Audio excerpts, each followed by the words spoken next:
하나님 자기 백성을 구원하고 원수들을 심판하기 위해서 하나님의 권능을 사용하십니다. 여리고성을 돌게 하시고 그 여리고성을 도는 과정은 뭐 별것도 없습니다. 그냥 도는 거잖아요. 근데 하나님은 거기에 하나님의 능력을 사용하셔서 여리고성 그 성벽이 무너지게 하셨죠. 성벽이 무너지게 하심으로 그 여리고성을 이스라엘 백성들에게 넘겨주셨는데 그 안에서 기생 라합이라고 하는 여인과의 약속이 있었습니다.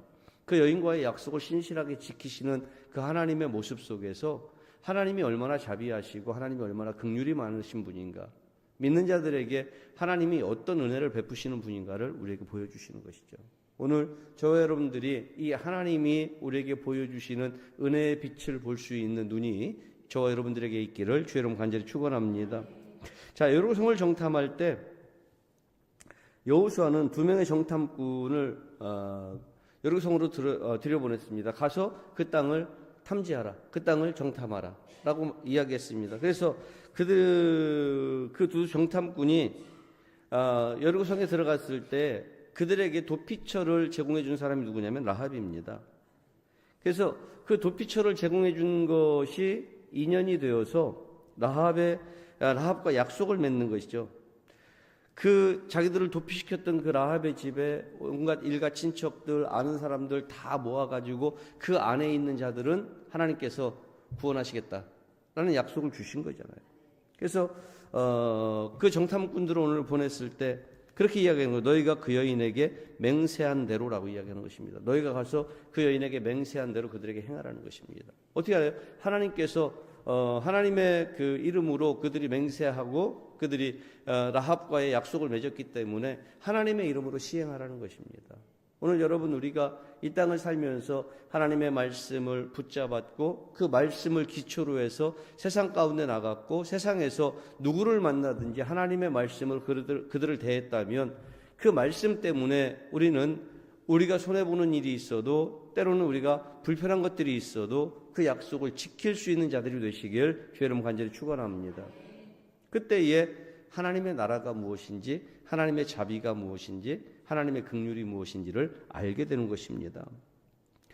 자, 근데 라합이라고 하는 여인이 하나님께서 여리고성이 무너지는 그때에, 여리고성이 그 멸망당하는 그때에 라합이라고 하는 여인이 그 여리고성에서 구원함을 받습니다. 남은 자가 되어서 그의 가족들이 구원함을 받습니다. 그런데 그 라합에게 따라다니는, 라합이라는 이름이 언급될 때마다 따라다니는 그 불명예스러운 수식어가 있죠. 뭐죠? 기생이라는 이야기죠. 기생이라는 말입니다. 여기서 기생이라는 말은 이 시대의 기생이라고 말하는 것은 창녀를 이야기합니다. 창녀를. 그래서 기생 라합이라고 하는 그 불명예스러운 수식어가 따라붙는데 여호수아서 2장 1절의 말씀에 보면 그렇게 말씀합니다. 눈의 아들 여호수아가 시딤에서 두 사람을 정탐꾼으로 보내며 이르되 가서 그 땅과 여리고를 엿보라 하매 그들이 가서 라합이라 하는 기생의 집에 들어가 거기서 유숙하더니. 라합이라고 하는 기생의 집에 들어갔다. 자, 기생의 집에 들어갔다는 것이 여러분 뭐 그렇게 대단한 건 아닙니다. 라합이 기생이라고 하는 것이 그렇게 특별히 우리에게 다가오는 그런 건 없습니다. 그런데 중요한 것은 뭐냐면, 그럼 왜 기생의 집에 들어갔을까? 숨어들기 쉬운 곳이에요. 쉽게 말하면 지금 우리가 이야기하면 어느 다른 동네에 갔는데 이렇게 이야기하면 편할 겁니다. 어느 다른 동네에 갔는데 우리가 잠을 자야 되는데 잠잘 데가 없어요. 그러면 호텔을 잡든지 여관을 잡든지 잡아야 될 거 아니에요. 똑같은 거예요. 그때 당시에는 몸을 파는 여자들이 뭣도 했어요? 숙박업도 같이 했습니다. 그러니까 라합의 집에 들어간 것이 전혀 이상하지 않아요. 그게 보면 그 땅과 여리고를 엿보라 하고 그들이 거기에 들어가서 라합이라는 기생의 집에 들어가서 거기에 유숙했다. 히브리서 11장 31절의 말씀에 보면 그렇게 말씀하죠. 믿음으로 기생 라합은 정탐꾼을 평안히 영접하였으므로 순종하지 아니한 자와 함께 멸망하지 아니하였도다. 믿음으로 기생이지만 어떻게 했어요? 믿음으로 하나님께서 보내신 자들을 영접했더니 순종하지 않은 사람들과 함께 그 여리고성에 있는 그 순종하지 않은 그 많은 사람들과 함께 멸망하지 않았다. 그렇게 이야기하고 있습니다. 야고보서 2장 25절의 말씀에도 보면 그렇게 말씀합니다. 또 이와 같이 기생 라합이 사자들을 접대하여 다른 길로 나가게 할 때에 행함으로 의롭다 하심을 받은 것이 아니냐. 자, 정탐꾼을 감춰주고 그들을 다시 내보낼 때 다른 길로 내보내고 줄을 달아서 내려보내고 하는 그 모든 것들이 다 뭐예요? 행동으로 옮겨진 것이죠. 그러니까 기생 라합이 너희들 여기 숨어있어 내가 숨겨줄게 하고선 고발한 게 아니라 적극적으로 그들을 숨겨주고 그들이 도망할 수 있도록 그들이 안전하게 도망해서 이스라엘의 본 진영으로 돌아갈 수 있도록 어떻게 했어요? 적극적으로 도와줬잖아요. 이거는 뭐예요? 행동으로 보여준 거예요. 행동으로 도와준 겁니다. 그래서 야고보서에 보면 그렇게 이야기하는 거죠. 행함으로 의롭다 하심을 받은 것이 아니냐라고 이렇게 말씀하고 있는 거죠. 여러분, 오늘 우리가 신앙생활을 하고 하나님의 말씀에 붙잡혀 살 때에 우리는 그냥 우리의 입술이 믿음을 이야기하는 것이 아니라 우리의 삶이 믿음을 이야기해야 되는 줄 여러분 기억하시기 바랍니다. 우리의 삶이 믿음을 이야기하지 않으면 우리의 입이 이야기하는 믿음은 아무런 의미가 없습니다. 여러분들이 입으로 고백했던 그 믿음의 고백이 여러분들의 삶에 적용되고 그 삶에 적용되는 그 하나님의 말씀이 여러분들의 인생의 열매로 맺혀지게 될 때에 그거 정말 믿음이 되는 거예요. 여러분들이 행동함으로 말미암아서 그 행위의 열매를 딸 때에 그때 정말 온전한 믿음이 되는 줄 여러분 기억하시기 바랍니다. 믿음으로 의롭다 하지만 그 의로운 믿음의 증거는 어디에서 나와요? 행동에서 나오는 것입니다. 행동에서. 그래서 저와 여러분들이 믿음의 의롭다함을 받는 그러한 백성들이 되되 입으로만 하는 믿음의 의로움이 아니라 삶에 적용되는 하나님의 말씀으로 인한 열매, 그 열매의 증거로 인한 믿음의 확신을 가진 자들이 되시길 주의 이름으로 간절히 축원합니다. 이렇게 라합을 따라다니는 라합이라고 하는 이름이 언급될 때마다 라합을 따라다니는 불명예스러운 그러한 기생이라고 하는 단어가 그 말이 예수님의 족보에 라합이라고 하는 이름이 등장할 때는 사라졌습니다. 마태복음 1장 5절로 6절 말씀에 보면 라합이라고 하는 이름이 예수님의 족보에 등장하는데 그 예수님의 족보에 등장할 때에 기생이라는 말이 사라졌습니다. 그죠? 여러분 눈으로 확인하십시오. 마태복음 1장 5절로 6절의 말씀에 보면 살몬은 라합에게서 보아스를 낳고 보아스는 룰색에서 오벳을 낳고 오벳은 이새를 낳고 이새는 다윗왕을 낳으니라. 자, 여기 보면 살몬은 라합에게서 보아스를 낳았다. 다윗왕의 조상 중에서 살몬이라고 하는 그 위에 고조부쯤 되는 것 같죠? 따져봐야겠는데 하여튼 뭐 그 위에 선대조 중에 살몬이라고 하는 사람이 있는데 그 다윗의 선대조 살몬이라고 하는 사람이 누구에게서 기생 라합에게서 뭘 낳았어요? 보아스를 낳았다라고 이야기하고 있어요. 보아스는 룻을 통해서 또 오벳을 낳지 않습니까? 마찬가지로 여기 보면 라합이라고 하는 이름이 예수님의 족보에 등장합니다. 그래서 다윗왕의 예수님의 족보가 결국은 다윗왕의 계보 속에서 예수님의 족보가 나오지 않습니까? 그런데 예수님의 족보에 오른 라합은 더 이상 뭐예요? 기생이 아니라 뭐예요? 오벳이 낳은 이새에게서 다윗왕이 태어나고 예수님이 다윗의 자손으로 태어나셨기 때문에 예수님의 족보에 나오는 라합은 기생이 아니라 뭐예요? 예수님의 선조가 된 것이죠. 이렇게 바뀐 겁니다. 행함으로 믿음의 의롭다함을 받았던 그가 이제는 그 믿음의 의를 어떻게 증거하고 있느냐 하면 예수님의 족보에 올라옴으로 믿음의 증거를 보여주고 있습니다. 자, 과거는 어두웠습니다. 라합이라고 하는 여인의 과거는 어두웠고요. 그 여인의 과거는 불우했습니다. 그런데 이 라합이라고 하는 여인은 지금 예수님의 족보에서 믿음의 생생한 증언자, 믿음의 생생한 증거자로 남게 되는 것을 우리가 볼 수가 있습니다. 자, 라합과 노아를 우리가 비교해서 볼 필요가 있습니다.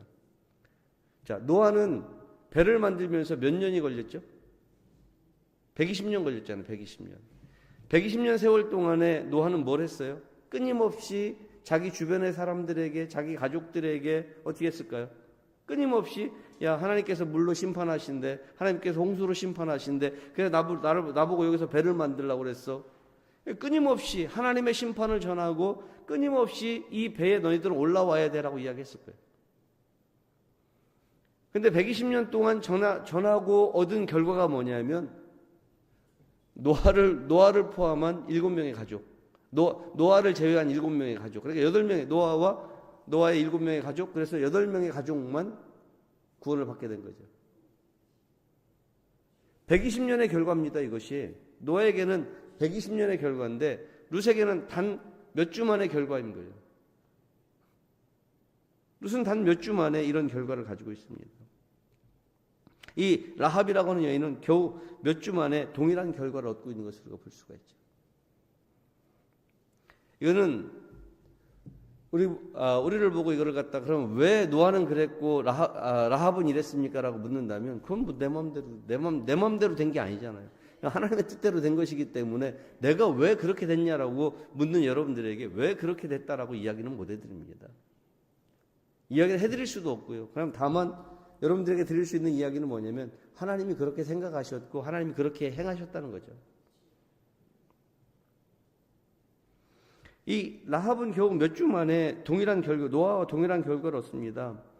부모, 형제, 친척들까지 다 자기 집으로 불러들였고 창문에 자기가 그 정탐꾼들을 달아냈던 붉은 줄을 매달므로 말미암아서 그 점령군들이 그 집으로 들어오지 않고 그 집을 살려두었던 거죠.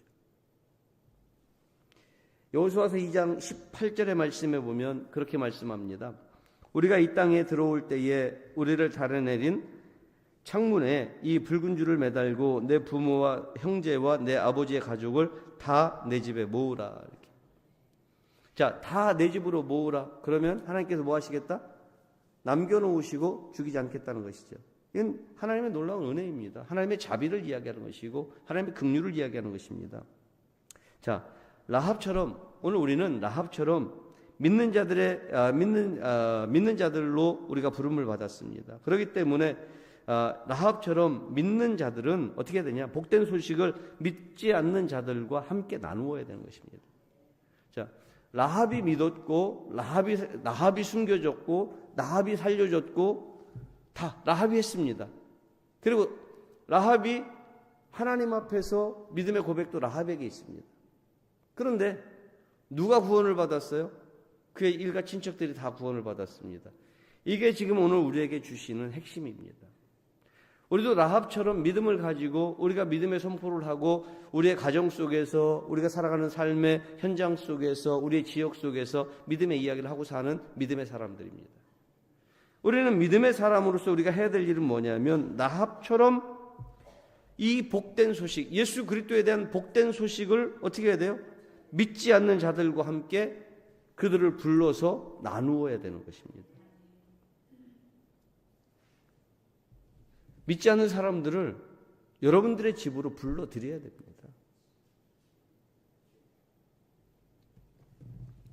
집으로 불러드리라니까 뭐 정말 집을 열어놓고 집 안으로 다 데려오라는 그런 이야기가 아니라 여러분들이 쌓아놓은 믿음의 터전 안으로 불러드려야 된다는 것입니다. 믿음의 터전 안으로 불러드리고 그들이 초청에 응해서 그 안으로 들어오게 되면 예수 그리스도의 십자가의 은혜를 통해서 하나님의 심판에서 살아남을 수 있다는 사실을 알려줘야 되는 것이죠. 예수 그리스도를 통해서 그의 구원의 은혜를 통해서 하나님의 심판이 분명히 있는데 마지막 때에 살아남을 수 있는 유일한 길이 그리스도 안에 있음을 알려줘야 되는 것이죠. 라합이 그렇게 자기의 그 가족들과 친지들을 구원했던 것처럼 우리도 그렇게 우리의 가족과 우리의 친지들, 우리의 주변에 우리와 함께하는 사람들, 그런데 예수를 알지 못하는 사람들, 그들을 우리 안으로 초청하고 그들에게 예수의 이름으로 그들을 살려내는 구원의 역사를 이루어야 될 줄로 믿으시기 바랍니다. 이게 오늘 저와 여러분들에게 주신 하나님의 사역이고 또 이것이 라합을 통해서 우리에게 보여주신 하나님의 은혜의 말씀입니다. 여러분, 하나님은 이스라엘 백성과 함께 라합과 그 가족을 구원해 주셨습니다. 자, 그들은 거룩한 목적을 위해서 보존된 자들입니다. 하나님께서 여리고성에서 그들을 보존시킨 것은 거룩한 목적에 의해서 보존시킨 것입니다. 라합을 보존시킨 것, 라합에게 믿음을 불어넣으신 것, 이것은 라합을 거룩한 목적으로 사용하기 위해서입니다. 자, 첫 번째 거룩한 목적이 뭐냐면 그들의 일가 친척이 그를 통해서 구원을 받았습니다. 하나님의 나라와 하나님의 의가 라합을 통해서 전해졌습니다. 그리고 라합을 통해서 예수 그리스도의 계보가 이어지기 시작했습니다. 이것은 하나님의 계획인데 이 하나님의 계획은 거룩한 목적 속에서 세워졌다는 것입니다. 오늘 저와 여러분들도 마찬가지입니다. 오늘 저와 여러분들도 똑같이 거룩한 목적, 이 땅의 거룩한 목적, 우리가 살고 있는 이 지역의 거룩한 목적, 우리의 가정의 거룩한 목적으로 나를 이곳에 우리의 가정에 세워놓으신 줄 여러분 믿으시기 바랍니다. 그래서 하나님이 세워놓으신 그 믿음의 거룩한 목적을 따라서 쓰임받는 여러분들이 되시기를 주님의 이름으로 간절히 축원합니다. 스가랴 선지자의 말씀을 인용해 보자면 하나님의 대적자들로부터 살아남아서 주님을 예배하러 나오는 남은 자들에 대해서 스가랴 선지자가 이야기합니다. 스가랴서 14장 16절의 말씀에 보면 예루살렘을 치러 왔던 이방 나라들 중에 남은 자가 해마다 올라와서 그 왕 만군의 여호와께 경배하며 초막절을 지킬 것이라. 남은 자들이 어떻게 해요? 만군의 여호와께 경배하러 올라온다. 이렇게 이야기합니다. 살아남은 자들, 그들에게 부여된 거룩한 목적은 뭐예요? 예배입니다. 하나님을 경외하고 하나님을 높이고 하나님을 증거하는 거룩한 예배의 목적을 지키게 하시는 것이죠. 하나님은 여리고를 정복하는 과정에서 이스라엘과의 약속을 지키셨습니다. 그런 것처럼 남은 자를 보존하시겠다고 약속하시는 그 하나님의 약속 또한 지켜질 줄 여러분 믿으시기 바랍니다.